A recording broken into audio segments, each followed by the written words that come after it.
James Gallo, Kelly Remple, and the Golden West Trailer and Equipment broadcast as we go downstairs for the Bank Creek Coaches Show with assistant coach Scott King talking about the 5-1 win for the Moose Jaw Warriors tonight.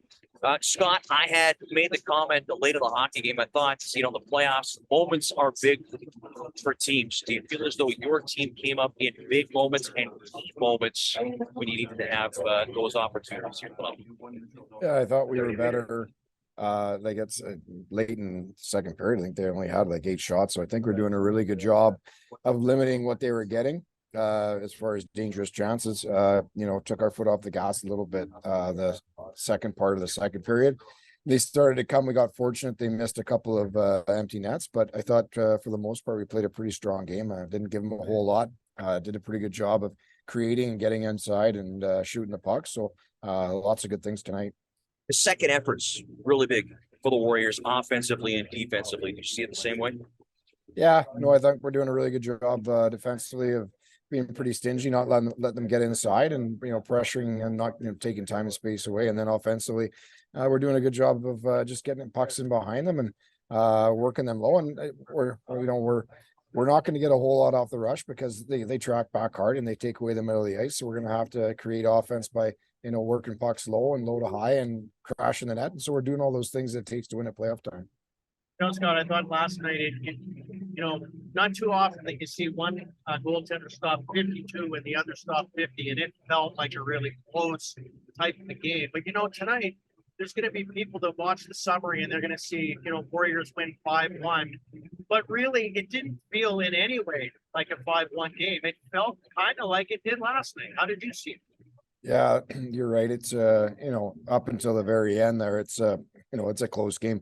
They make it 3-1. They get another one, pull the goalie. So it wasn't a 5-1 game. We just happened to get a couple late. It felt a lot like the game the night before where a mistake here or there is going to cost you. But fortunately, we were able to get a couple at the end there and pull away. But that's what the series is going to be. It's not going to be a team blowing one another out. It's going to be puck battles all over the ice. It's going to be stingy defense. You're going to have to really work for your opportunities. And if you get those opportunities, you can't let them go to waste. You have to bear down. And tonight we had some 2-on-1s we didn't score on, and same as last night. So we'd like to get more off of those, but we stuck with it and found a way to get a couple more here tonight. Long-time WHL legendary coach Bobby Lowe's once told me in a scout group one time, he said, goaltending is 75% of hockey until you're not getting any, and then it's 100%. It's just got to be such a great feeling for you to have the kind of goaltending that you've got from Connor Unger. When you think about how long it was to come in after his time off and perform the way he has the last couple of nights, I don't even know how to describe it. It's remarkable. How do you see that? Yeah, well, I know that he didn't take any time off. He was working on the ice consistently the time he was away from the team. And then when he got back, he jumped in with both feet, and he really he was doing extra sessions before and after practice, and he just worked himself back into game shape. And I mean, you really never know what you're going to get there. I mean, it could have, it could have been some rust, but like you said, it looks like he's back to mid-season form. And we didn't expect anything less. He's a hardworking guy. We knew that the effort would be there, and you just never know how the timing stuff's going to happen. I'm not a goalie, but he's jumped in and he's been phenomenal. And if we get this kind of goaltending, the rest of the way here, we're going to be a tough team to beat. Talk about your depth, Scott.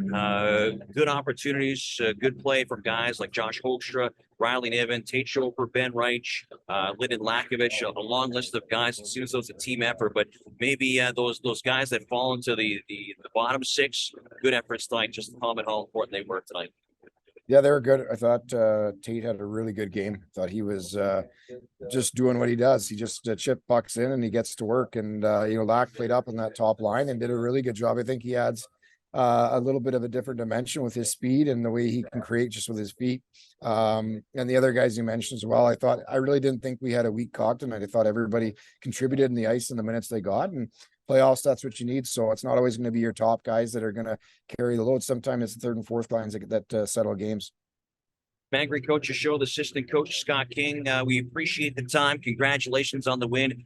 Good luck as this series goes to Lethbridge coming up on Tuesday and Wednesday. Okay, thanks a lot, guys.